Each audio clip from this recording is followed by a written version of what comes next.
ওর অ্যাসেটের যদি খবর না হয় ও কত সম্পদের মালিক, সম্পদের হিসাব বের হবে হলো যে ওর যা আছে, ওর গার্মেন্টস, ওর ফ্যাক্টরি, ওর বাড়ি, ওর গাড়ি 14 গোষ্ঠী বিক্রি করলে টাকা হবে 2000 কোটি টাকা। ব্যাংকে ওর লোন আছে 3000 কোটি টাকা। ও কি বড়লোক? ও কি আসলে শিল্পপতি? বলো ফকিন্নির পুত ফকিন্নি। কারণ আজকে মরলে ওর 14 গোষ্ঠী ওর কাফনের কাপড় সহ বিক্রি করলে ওর ঋণ যেটা আছে, এই ঋণ কার কাছে? রিকশাওয়ালার কাছে ঋণ। এই ঋণ কার কাছে? গার্মেন্টসের ওই ভিক্ষুকের কাছে ঋণ। ফকিরের কাছে ওর ঋণ। এই ঋণ রাইখা তারপরে কবরে যায়। 17,99,00,000 মানুষ, 1 লক্ষ মানুষের কাছে জিম্মি হয়ে আছে। কারণ একটাই, সিস্টেমের মাধ্যমে 17,99,00,000 মানুষকে এরা গোলাম বানায় রাখছে। আল্লাহর কোরআনের ব্যবস্থা ছাড়া এই দুষ্ট চক্রকে উৎখাত করার বিকল্প কোনো ব্যবস্থা নাই। ব্যাংকে টাকা রাখে কারা জানেন? কোন বড় লোক শিল্পপতির ব্যাংকে টাকা থাকে না। শিল্পপতিরা ব্যাংকে টাকা রাখে না। শিল্পপতিরা ব্যাংকের মালিক হয়, ব্যাংকের ডিপোজিটর হয় না। শিল্পপতিরা ব্যাংক বানায়। শিল্পপতিরা কি বানায়? ব্যাংক মানে কি জানেন? ঘুঘু ধরার ফাঁদ। আর পাবলিক হলো ঘুঘু। শিল্পপতিরা এই ফাঁদ পাতে আয়, টাকা পয়সা যা আছে তোর বাড়িতে পকেটে সব নিয়ে এই ফান্দের মধ্যে আয়। এর নাম হলো ব্যাংক। এই ব্যাংক বানায় শিল্পপতিরা। শিল্পপতিরা ব্যাংক বানায়, তারপরে ডিপোজিটরদের কাছ থেকে সঞ্চয় সংগ্রহ করে, আমানত সংগ্রহ করে। আমানত রাখে কারা? কারা রাখে? মধ্যবিত্ত এবং নিম্নবিত্তের মানুষরা সাধারণত আমানত রাখে। রিকশাওয়ালা সারা মাসে কামায় যা, মাস শেষে চিন্তা করে যে সব তো খেয়া শেষ করে ফেলাইলাম।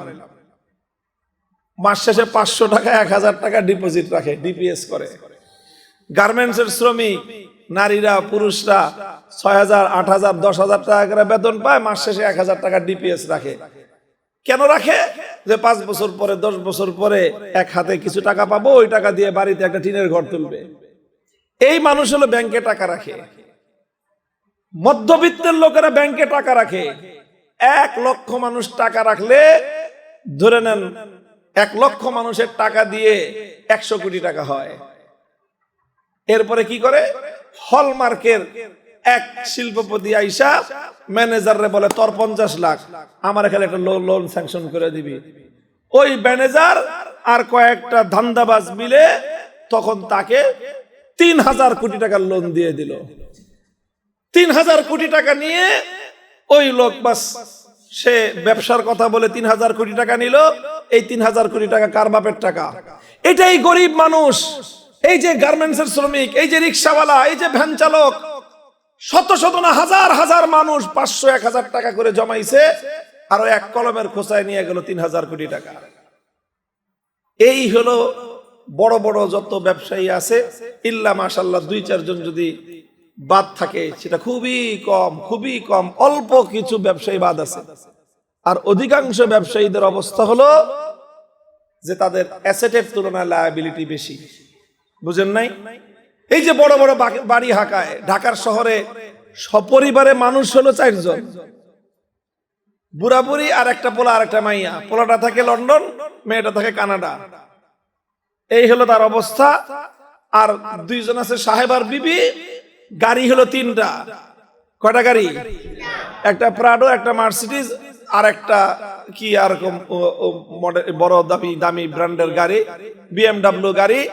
গাড়ি 3টা, মানুষ 2টা, বাড়ি 2টা। এইভাবে কোটি কোটি টাকা তারা ভোগ করে।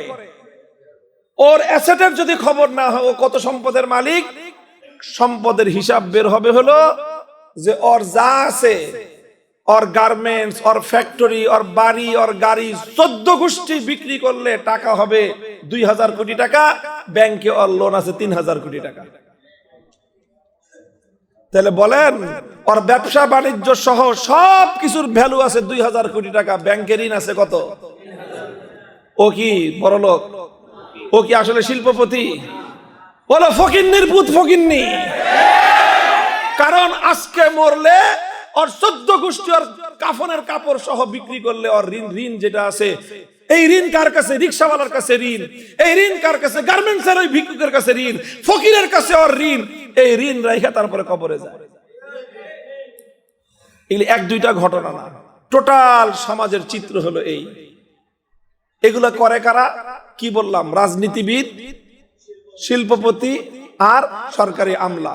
সরকারি আমলা, এই তিন দুষ্ট চক্র মিলে দেশের 17,99,99,00,000 লক্ষ মানুষকে এরা শোষণ করতেছে।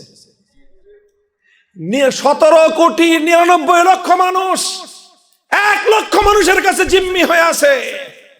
কারণ একটাই, সিস্টেমের মাধ্যমে 17,99,00,000 মানুষকে এরা গোলাম বানায় রাখছে।